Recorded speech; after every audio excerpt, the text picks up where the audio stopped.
Pas un centre d'études et de recherche agricole. Les discussions entre professeur Alpha Condé et ses personnalités brésiliennes ont porté bien évidemment sur le renforcement de la coopération entre nos deux pays. Envoyé spécial, Sanassi Keita. Premier entretien du chef de l'État à Brasilia, c'est celui avec le ministre de l'Agriculture du Brésil. En compagnie de sa délégation, le président Alpha Condé a émis le souhait à Mendes Ribeiro Filho d'avoir une coopération stratégique agricole étroite avec le Brésil. Un signe de collaboration que le ministre prête une attention particulière pour bâtir à l'unisson une véritable coopération sud-sud, comme à l'image de ces cadeaux symboliques qu'il a offerts au professeur Alpha Condé. Il est important que nous développions cette relation, que nous échangions des opinions, des idées et que nous partagions notre centre de recherche en agriculture, notre politique agricole surtout. Également la question de la production d'aliments qui est fondamentale ici au Brésil. Il nous faut donc produire beaucoup plus d'aliments et c'est ce que nous faisons avec une politique agricole consistante. Ce fut un grand honneur de recevoir le président et à partir de maintenant nous allons renforcer les liens, échanger nos expériences et c'est la façon dont nous pourrons nous aider les uns les autres. Et c'est comme ça que nous arriverons là où nous voulons aller. Juste après, le président de la République s'est rendu à Embrapa, un centre de recherche et d'études agricoles du Brésil, qui fait 28% du PIB de ce pays et 37% d'emplois. Ici, l'occasion a été mise à profit par le directeur général pour présenter au professeur Alpha Condé et à son staff toutes les opportunités que Embrapa possède dans le secteur agricole. Tout cela a été rendu possible à travers une vidéoprojection des actions concrètes réalisées au Brésil et ailleurs. Plusieurs échanges ont eu lieu entre le directeur général et le président Alpha Condé, ainsi que ses techniciens qui l'entourent, afin que Embrapa appuie notre pays dans les domaines de recherche agricole et animale. Toute chose qui témoigne de la volonté du chef de l'État, professeur Alpha Condé, a accordé une place de choix à l'agriculture et à l'élevage en Guinée. Je pense que la collaboration entre Embrapa et notre Institut de recherche agronomique de Guinée permettra d'aider cet institut à développer un certain nombre d'itinéraires techniques qui vont permettre d'améliorer la productivité agricole dans notre pays. Et comme je l'ai exprimé au directeur de Embrapa, il ne s'agit pas de faire des détachements de personnel pour de longues périodes. En fait, il s'agit de faire ce que les Anglais appellent du in-service training. Détacher des spécialistes de haut niveau qui viendraient travailler avec les spécialistes guinéens et bon, au bout d'un certain temps, une fois qu'on a mis en place les protocoles d'expérimentation, le spécialiste brésilien revient au Brésil, le spécialiste guinéen réalise l'expérimentation et ils font l'évaluation ensemble. On attend d'Embrapa de nous aider à trouver la solution aux problèmes qui se posent à nous au niveau de l'élevage, en particulier au niveau de l'aviculture. Vous n'êtes pas sans savoir que nous importons aujourd'hui 5 millions de poulets de chair en Guinée annuellement, alors que nous avons la capacité de les produire sur place.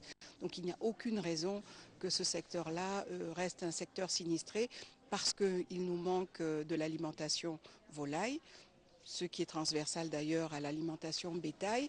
Donc l'élevage aujourd'hui a besoin d'un appui institutionnel extrêmement fort et d'une volonté très forte d'appuyer ce secteur. La volonté, nous l'avons, je pense, du côté du gouvernement. Aujourd'hui, ça doit se traduire par des actes extrêmement précis. Et à Embrapa, nous comptons beaucoup nous inspirer des résultats. On ne va pas réinventer la roue. Et Embrapa a des solutions très pratiques qu'ils ont et que nous pensons pouvoir utiliser chez nous. Toutes ces concertations arrivent à un moment où le président Alpha Condé a pris à bras le corps la question de l'agriculture dans un pays considéré également comme scandale agricole, en dehors de ses immenses richesses minières. Restons toujours au Brésil où a eu lieu la signature d'un accord de coopération technique entre la Guinée et ce pays émergent. Il s'agit d'une ouverture de coopération entre le Brésil et la Guinée. Sanassi Keita. La signature de coopération technique inclut tous les domaines entre le Brésil et la Guinée. C'est le résultat de l'entretien qui a eu lieu à Salvador de Bahia entre le président de la République, professeur Alpha Condé, et son homologue du Brésil, Dilma Rousseff. Un bel élan de coopération sud-sud. J'aimerais signaler la visite historique du président Alpha Condé au Brésil, l'entretien qu'il a eu avec notre présidente à Salvador, et sa participation à la réunion sur l'héritage afrodescendant de l'Amérique latine. Tout cela a été très important et nous avons identifié chez le président Condé un vrai leader, un homme qui partage les mêmes valeurs, les mêmes objectifs que nous au Brésil. D'abord en donnant l'importance à la démocratie, la croissance économique avec progrès social. Ça a été un vrai plaisir. Et aujourd'hui, d'être avec mon collègue Edouard Lama, que j'ai connu à Conakry, pouvoir signer cet accord de coopération qui établira un cadre pour qu'on puisse développer des projets dans différents secteurs. Nous connaissons bien le potentiel dans l'agriculture, en Guinée par exemple, dans l'extraction minérale. Là, on était en train de parler un petit peu aussi de formation dans la diplomatie même, dans le domaine du protocole par exemple, où on pourra recevoir ici des diplomates guinéens pour des cours. Enfin, il y a beaucoup de champs dans lesquels on peut travailler. L'important, c'est cette confiance, cette amitié qui se développe très rapidement. Et comme ça, on découvre qu'on savait déjà qu'on était assez proches par tous les liens historiques et la contribution que l'Afrique a donnée à notre identité. Mais maintenant, on aura aussi les documents, les accords, le cadre institutionnel pour développer cette relation. Pour le ministre des Affaires étrangères, cette signature ouvre les portes de coopération dans tous les secteurs entre le Brésil et la Guinée, qui entretiennent des relations depuis 1984. C'est aujourd'hui un jour solennel, jour au cours duquel nous avons signé un accord de coopération technique. Cet accord de coopération technique ouvre la porte à toutes les autres coopérations, que ce soit le domaine de la formation, c'est-à-dire l'éducation, que ce soit le domaine de la santé, que ce soit le domaine de l'agriculture, que ce soit le domaine de l'énergie, l'infrastructure. C'est cet accord que nous venons de signer qui ouvre la porte à la réalisation de ces autres accords. Nous avons beaucoup de projets qui sont déjà élaborés, qui sont prêts. Parce que lorsque le président Alpha Condé est venu au pouvoir, quand il a constitué son équipe, l'équipe s'est tout de suite mise au travail. Et on a tellement de priorités que le choix même, la première priorité est difficile. Mais cependant, nous allons commencer quelque part. L'agriculture est là, l'énergie est là, les infrastructures routières sont là, l'éducation, la santé. Nous pensons que ce sont les premiers domaines prioritaires parce qu'avec ces domaines, nous pourrons aider, appuyer et faciliter le développement des autres domaines. Une volonté politique qui rentre dans le cadre d'une vision nouvelle de renforcement des relations d'amitié et de coopération entre les peuples guinéens et brésiliens. La visite de la délégation guinéenne conduite par le président de la République, professeur Alpha Condé au Brésil, a pris fin ce mardi 22 novembre 2011 à Brasilia, la capitale brésilienne. Après une semaine de concertation avec les autorités brésiliennes dans les villes de Salvador et de Brasilia, un accord de coopération technique a été scellé entre le gouvernement guinéen et le gouvernement brésilien. Accord qui prend justement en compte tous les aspects de développement socio-économique. Mercredi, le président de la République et sa délégation sont attendus à Conakry. Gloire aux martyrs du 22 novembre 1970, hommage aux artisans d'une Guinée unie et prospère. C'est le titre du commentaire de Mamadou Dia à l'occasion du 41e anniversaire de l'agression du 22 novembre 1970. 22 novembre 1970, 22 novembre 2011. Il y a 41 ans que le peuple de Guinée essuyait en plein mois de Ramadan une des pires agressions étrangères dans sa capitale notamment. Devant le grave péril que faisait planer cette attaque surprise par la mer, les forces armées et la milice populaire, appuyées par les populations en armes, ont taillé en pièces la soldatesque portugaise et les hordes de mercenaires. Après Conakry la glorieuse, Gaoual et Kondara ont à leur tour livré une bataille épique pour mettre hors d'état de nuire le reste du corps expéditionnaire qui avait osé braver notre patrie chérie. Autant d'actes de bravoure qui n'étaient pas sans rappeler les hauts faits d'armes des valeureux chevaliers de la lutte contre l'intrusion coloniale, à l'image de l'empereur du Wassoulou, l'Almami Samori Touré et autres intrépides combattants de la liberté. Le fait était d'autant remarquable que des oiseaux de mauvais augure prédisaient, sinon souhaitaient, la chute inéluctable de la Guinée.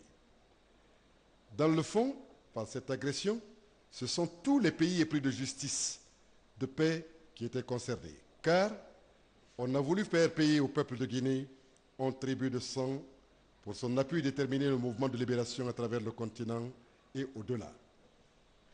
Mais les commanditaires de ce qu'il avait été convenu d'appeler l'agression impérialo-portugaise du 22 novembre 1970 s'étaient littéralement trompés de cible. Car pour avoir été le dernier pays à tomber sous le giron colonial après la capture de l'Almami Sabori Touré en 1898, la Guinée fut la première à s'en libérer le 28 septembre 1958. Et puis, comme l'enseigne un aphorisme guinéen, ce n'est pas avec un boulet de canon que l'on pourrait faire peur au fils du tonnerre. C'est le lieu de rappeler qu'après avoir recouvré son indépendance, la Guinée s'est juré qu'elle ne se considérera jamais libre tant qu'une portion du continent sera sous la botte coloniale. Pour cela, nulle menace ou agression ne pourrait lui faire renoncer à consentir les sacrifices au nom et pour la liberté. Cet engagement qui s'est toujours traduit dans les faits, au point qu'il reste gravé en lettres d'or dans les annales de l'histoire africaine. Pour la postérité, il restera assurément un réel motif de fierté et de satisfaction. Signe de l'aube nouvelle qui illumine nos terres, nous célébrons ce 22 novembre 2011 sous l'émouvant signe du pardon et de la concorde nationale. C'est de toute évidence une nouvelle époque tout aussi épique qui s'ouvre au peuple de Guinée. Sous l'impulsion et la conduite du président Alpha Condé, notre peuple va signer de nouvelles victoires sur lui-même en renforçant les ressorts de sa grandeur et son rayonnement à travers le monde. Une Guinée réunie et unie à jamais au nom des valeurs millénaires qui cimentent ses populations et de l'espérance retrouvée qui commande que l'on resserre les coudes pour porter un regard optimiste et serein sur l'avenir. Pour paraphraser le professeur Alpha Condé, retenons que c'est la meilleure manière de nous libérer enfin des chaînes d'un certain passé et d'appréhender l'avenir. Et c'est à cette fin que le chef de l'État nous invite à nous pencher sur notre histoire pour la revisiter avec les yeux de la vérité et avec le cœur de la tolérance. Gloire aux martyrs du 22 novembre 1970 et hommage aux artisans du rassemblement pour une Guinée unie et prospère. Une délégation de techniciens de la Banque de développement de Chine a été reçue en audience par le Premier ministre Mohamed Saïd Fofana. Au cours de cette rencontre, il a été question des requêtes de financement que la Guinée a formulées auprès de la Chine. C'est un compte-rendu de Ali Kamara. Dans le cadre de suivi de la visite de travail du chef de l'État, le professeur Alpha Condé, en République populaire de Chine, une délégation de la Banque de développement de Chine séjourne chez nous. Objectif: rencontrer les cadres des différents départements concernés par ce financement en vue d'établir des modalités y afférentes. Ce lundi, la délégation a été reçue en audience par le Premier ministre chef du gouvernement, introduit par le ministre conseiller à la présidence, chargé des questions stratégiques, Dr Ousmane Kaba.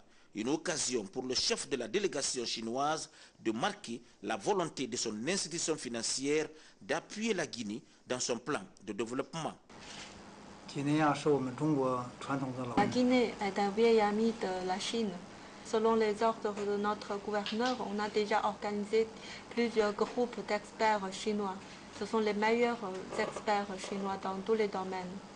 Au premier trimestre de l'année 2012, ces experts vont venir en Guinée. Au cours de l'entretien avec le ministre du Plan, on a connu que vous êtes en train de travailler sur un plan social d'ici jusqu'à la fin novembre.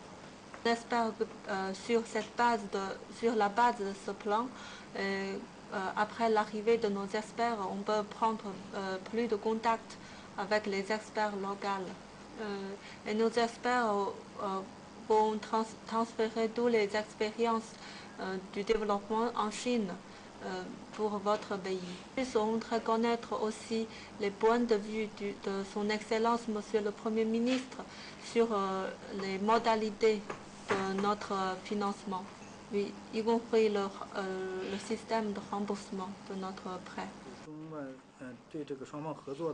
Cette volonté de la Banque de développement de Chine d'aider la Guinée symbolise et renforce la qualité des liens d'amitié